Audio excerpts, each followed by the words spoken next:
Toutes les semaines, nous vivons l'aventure avec lui. Et quelle aventure! C'est même une première mondiale que nous vivons avec lui.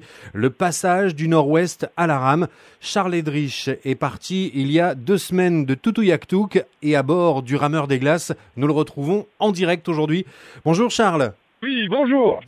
Alors, comment ça s'est passé cette semaine? Première info. Eh bien, cette semaine, ça s'est pas mal passé. Des conditions variables de vent, mais pas trop fortes. Donc, des conditions bonnes pour ramer. Et j'ai fait grosso modo 250 km. Avec quel type de temps? Du vent un petit peu, on l'a entendu, mais plutôt beau ou plutôt froid? Donc, grosso modo, il doit faire entre plus 15 quand il y a du soleil.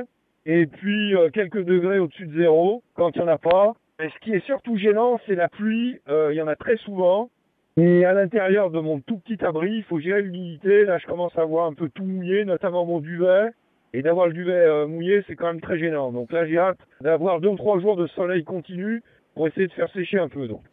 Parce que là, combien de temps par jour pouvez-vous vous reposer ou combien de temps par jour ramez-vous, Charles? Alors, aucune régularité.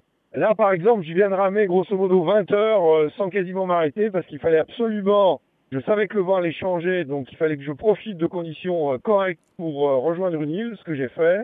Et puis, à l'inverse, là, il est probable que dans les 24 heures qui viennent, je vais rien faire parce que les conditions me permettent pas d'avancer. Donc, il n'y a aucune régularité.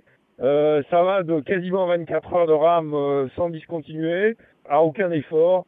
On dans les cas de figure. Et en plus, il faut compter avec les aléas, les découvertes, comme cette île qui ne figure sur aucune carte que vous avez découvert. Oui, alors bon, l'histoire est un peu incroyable. Donc, enfin, pour moi, ça a été une immense surprise. Donc, j'étais au large et je vois des fumées, comme des fumées de cheminées d'usine. Donc, par curiosité, je me rapproche de cette zone. Et en fait, c'était une zone volcanique. Donc, je me dis, bon, je vais aller voir un petit peu ce qui se passe à terre. Ça faisait grosso modo peut-être 30 mètres de haut. Je mets mon bateau sur une petite crique encaissée. Je le tire. Et puis, tout d'un coup, je me retourne et il y avait des traces d'ours toutes fraîches partout sur la plage. Donc, du coup, ma très grande sagesse m'a fait repartir donc de la plage à bord du bateau et puis de regarder les choses un petit peu de loin. Bon, quand je suis sur terrain découvert avec le fusil, je risque pas grand-chose parce que les ours, je les vois arriver. Mais là, c'était, disons, relativement escarpé, si on peut dire. Donc méfiance. En plus, je m'étais dit, tiens, c'est peut-être une bonne idée pour faire sécher les vêtements. Donc, mais bon, les conditions s'y prêtaient pas. Donc. C'était peut-être un risque à ne pas courir, effectivement. Et alors, les animaux, quelque chose d'incroyable. Là, j'ai eu pour la première fois un phoque.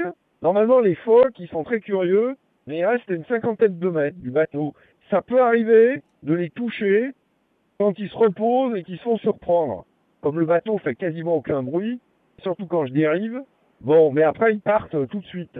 Et là, il y en a un qui est venu et qui a essayé de monter sur le bateau. Wow. Alors, je n'ai pas compris là ce qui s'est passé, donc. Et dans les rencontres intéressantes, beaucoup de belugas. L'an dernier, j'en ai eu pas mal, mais pas autant que là. Et puis des baleines à longueur de temps. Donc. Hier, il y en a une qui est restée à une dizaine de mètres du bateau parce qu'elles sont curieuses. Donc elles regardent un petit peu ce qui se passe.